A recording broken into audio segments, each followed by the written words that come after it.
ಹೋಮದಿಂದ ಅವು ಮನಃಶಾಂತಿ ಆಗ್ತಾ ಇತ್ತು, ಕ್ರೂರತ್ವವನ್ನು ಕಳ್ಕೊಳ್ತಾ ಇದ್ದು ಒಂದು ಚಿಂತನೆ ಇದೆ.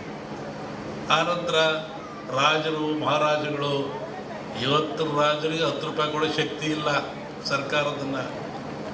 ಆವತ್ತಿನ ರಾಜರುಗಳಿಗೆ ತಲೆಯನ್ನು ಕಡಿಸುವಷ್ಟ ಶಕ್ತಿ ಇತ್ತು. ಇದ್ದಲ್ಲೇ ಆದೇಶ ಕೊಡ್ತೆ ತಲೆ ಕಟ್ಟು ಮಾಡುತ್ತಿದ್ದ ಅವನು. ಅಂತಹ ಶಕ್ತಿ ಅವನಿಗಿತ್ತು, ಸಾರ್ವಭೌಮತ್ವವಿತ್ತು. ಅಂಥವ್ರು ಏನು ಮಾಡ್ತಾಯಿದ್ರು? ನಾರುಮುಡಿಯಲ್ಲಿ, ಬರಿಗಾಲಿನಲ್ಲಿ ಕಾಡಿಗೆ ಹೋಗಿ, ಆಶ್ರಮಕ್ಕೆ ಹೋಗಿ, ಋಷಿಗಳ ಮುನಿಗಳಿಗೆ ಶಿರವಾಗಿ ಆ ಅಗ್ನಿ ಹೋಮದಲ್ಲಿ ಪಾಲ್ಗೊಂಡು ಸುಭಿಕ್ಷೆಯನ್ನು ಬೇಡ್ತಾ ಇದ್ದರು, ನಾಡಿನ ಸುಖವನ್ನು ಬೇಡ್ತಾ ಇದ್ದರು, ಆಶೀರ್ವಾದ ತಗೊಂಡು ಬರ್ತಾಯಿದ್ರು. ಅಂದರೆ ಈ ಹೋಮಗಳು ಆಧ್ಯಾತ್ಮಿಕವಾಗಿ ಹೌದು, ನಾಡಿಗೆ ಮಳೆ ಬೆಳೆ ರೋಗ ರುಜಿನಗಳನ್ನು ದೂರ ಮಾಡುವಂಥ, ಆಯುಷ್ಯವನ್ನು ಕೊಡುವಂಥ ಶಕ್ತಿಯೂ ಹೌದು. ಇಲ್ಲಿ ವಿಶೇಷವಾಗಿ ಆಜ್ಯ ಅಂತ ಬರ್ತದೆ. ಆಜ್ಯ ಅಂದರೆ ತುಪ್ಪ ಅಂತೇಳಿ.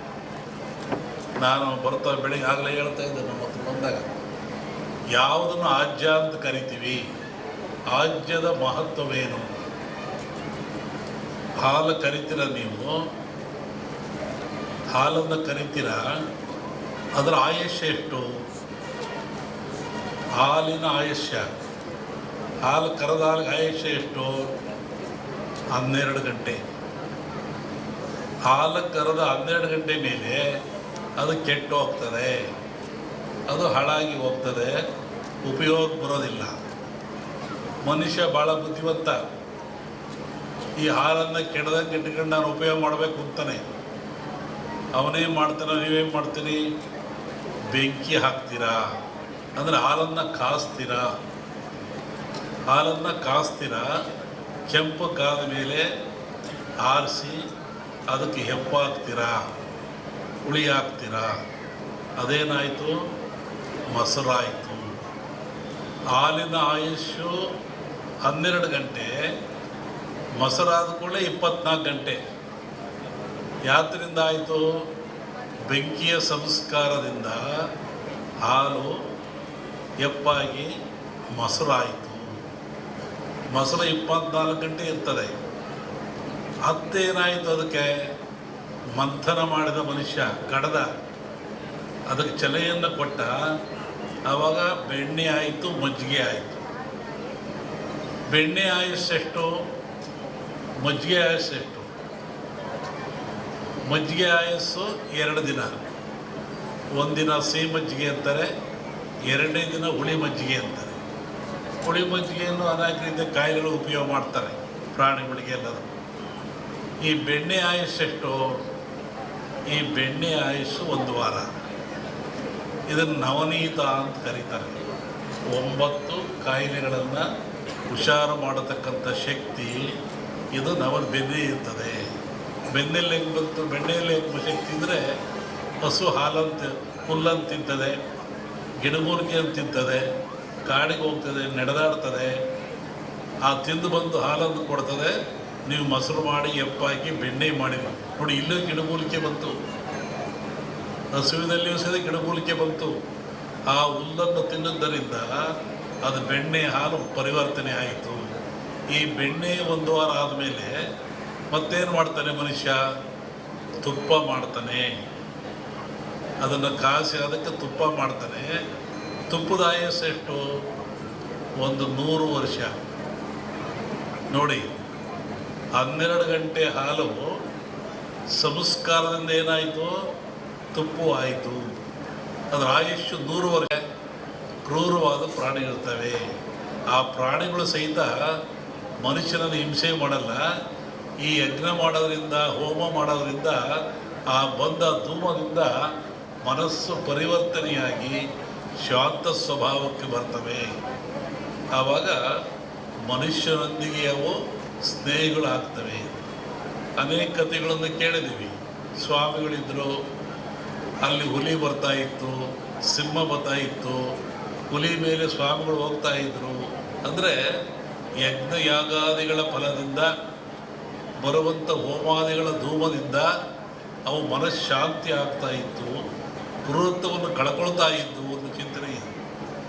ಆನಂತರ ರಾಜರು ಮಹಾರಾಜಗಳು, ಇವತ್ತಿನ ರಾಜರಿಗೆ 10 ರೂಪಾಯಿ ಕೊಡೋ ಶಕ್ತಿ ಇಲ್ಲ ಸರ್ಕಾರದನ್ನು. ಅವತ್ತಿನ ರಾಜರುಗಳಿಗೆ ತಲೆಯನ್ನು ಕಡಿಸುವಷ್ಟ ಶಕ್ತಿ ಇತ್ತು. ಇದ್ದಲ್ಲೇ ಆದೇಶ ಕೊಡ್ತೆ ತಲೆ ಕಟ್ಟು ಮಾಡುತ್ತಿದ್ದ ಅವನು. ಅಂತಹ ಶಕ್ತಿ ಅವನಿಗಿತ್ತು, ಸಾರ್ವಭೌಮತ್ವವಿತ್ತು. ಅಂಥವ್ರು ಏನು ಮಾಡ್ತಾಯಿದ್ರು? ನಾರ್ಮುಡಿಯಲ್ಲಿ, ಬರಿಗಾಲಿನಲ್ಲಿ ಕಾಡಿಗೆ ಹೋಗಿ, ಆಶ್ರಮಕ್ಕೆ ಹೋಗಿ, ಋಷಿಗಳ ಮುನಿಗಳಿಗೆ ಶಿರವಾಗಿ ಆ ಅಗ್ನಿ ಹೋಮದಲ್ಲಿ ಪಾಲ್ಗೊಂಡು ಸುಭಿಕ್ಷೆಯನ್ನು ಬೇಡ್ತಾ ಇದ್ದರು, ನಾಡಿನ ಸುಖವನ್ನು ಬೇಡ್ತಾ ಇದ್ದರು, ಆಶೀರ್ವಾದ ತಗೊಂಡು ಬರ್ತಾಯಿದ್ರು. ಅಂದರೆ ಈ ಹೋಮಗಳು ಆಧ್ಯಾತ್ಮಿಕವಾಗಿ ಹೌದು, ನಾಡಿಗೆ ಮಳೆ ಬೆಳೆ ರೋಗ ರುಜಿನಗಳನ್ನು ದೂರ ಮಾಡುವಂಥ, ಆಯುಷ್ಯವನ್ನು ಕೊಡುವಂಥ ಶಕ್ತಿ ಹೌದು. ಇಲ್ಲಿ ವಿಶೇಷವಾಗಿ ಆಜ್ಯ ಅಂತ ಬರ್ತದೆ. ಆಜ್ಯ ಅದು ತುಪ್ಪ ಅಂತೇಳಿ ನಾನು ಬೆಳಿಗ್ಗೆ ಆಗಲೇ ಹೇಳ್ತಾ ಇದ್ದೆ ನಮ್ಮ ಹತ್ರ ಬಂದಾಗ, ಯಾವುದನ್ನು ಆಜ್ಯ ಅಂತ ಕರಿತೀವಿ, ಆಜ್ಯದ ಮಹತ್ವವೇನು?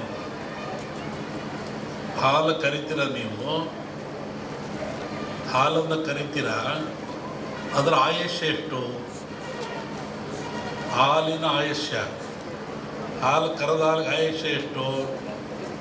12 ಗಂಟೆ. ಹಾಲು ಕರೆದ 12 ಗಂಟೆ ಮೇಲೆ ಅದು ಕೆಟ್ಟು ಹೋಗ್ತದೆ, ಅದು ಹಾಳಾಗಿ ಹೋಗ್ತದೆ, ಉಪಯೋಗ ಬರೋದಿಲ್ಲ. ಮನುಷ್ಯ ಭಾಳ ಬುದ್ಧಿವಂತ. ಈ ಹಾಲನ್ನು ಕೆಡದಂಗೆ ಇಟ್ಕೊಂಡು ನಾನು ಉಪಯೋಗ ಮಾಡಬೇಕು ಅಂತಾನೆ. ಅವನೇನು ಮಾಡ್ತಾನೆ, ನೀವೇನು ಮಾಡ್ತೀರಿ? ಬೆಂಕಿ ಹಾಕ್ತೀರಾ, ಅಂದರೆ ಹಾಲನ್ನು ಕಾಸ್ತೀರಾ. ಹಾಲನ್ನು ಕಾಸ್ತೀರಾ, ಕೆಂಪು ಕಾದ ಮೇಲೆ ಆರಿಸಿ ಅದಕ್ಕೆ ಹೆಪ್ಪು ಹಾಕ್ತೀರಾ, ಹುಳಿ ಹಾಕ್ತೀರಾ. ಅದೇನಾಯಿತು? ಮೊಸರಾಯಿತು. ಹಾಲಿನ ಆಯುಷ್ಯು 12 ಗಂಟೆ, ಮೊಸರಾದ ಕೂಡಲೇ 24 ಗಂಟೆ. ಯಾತ್ರಿಂದ ಆಯಿತು? ಬೆಂಕಿಯ ಸಂಸ್ಕಾರದಿಂದ ಹಾಲು ಹೆಪ್ಪಾಗಿ ಮೊಸರಾಯಿತು. ಮೊಸರು 24 ಗಂಟೆ ಇರ್ತದೆ. ಅತ್ತೇನಾಯಿತು? ಅದಕ್ಕೆ ಮಂಥನ ಮಾಡಿದ ಮನುಷ್ಯ, ಕಡದ, ಅದಕ್ಕೆ ಚಲೆಯನ್ನು ಕೊಟ್ಟ. ಆವಾಗ ಬೆಣ್ಣೆ ಆಯಿತು, ಮಜ್ಜಿಗೆ ಆಯಿತು. ಬೆಣ್ಣೆ ಆಯುಸ್ಸೆಷ್ಟು? ಮಜ್ಜಿಗೆ ಆಯುಸ್ಸೆಷ್ಟು? ಮಜ್ಜಿಗೆ ಆಯಸ್ಸು 2 ದಿನ. ಒಂದಿನ ಸಿಹಿ ಮಜ್ಜಿಗೆ ಅಂತಾರೆ, 2ನೇ ದಿನ ಹುಳಿ ಮಜ್ಜಿಗೆ ಅಂತಾರೆ. ಹುಳಿ ಮಜ್ಜಿಗೆಯನ್ನು ಅನೇಕ ರೀತಿಯ ಕಾಯಿಲೆಗಳು ಉಪಯೋಗ ಮಾಡ್ತಾರೆ, ಪ್ರಾಣಿಗಳಿಗೆ ಎಲ್ಲರೂ. ಈ ಬೆಣ್ಣೆ ಆಯುಸ್ಸೆಷ್ಟು? ಈ ಬೆಣ್ಣೆ ಆಯುಸ್ಸು 1 ವಾರ. ಇದನ್ನು ನವನೀತ ಅಂತ ಕರೀತಾರೆ. 9 ಕಾಯಿಲೆಗಳನ್ನು ಹುಷಾರು ಮಾಡತಕ್ಕಂಥ ಶಕ್ತಿ ಇದು ಬೆನ್ನೆ ಇರ್ತದೆ. ಬೆನ್ನೆ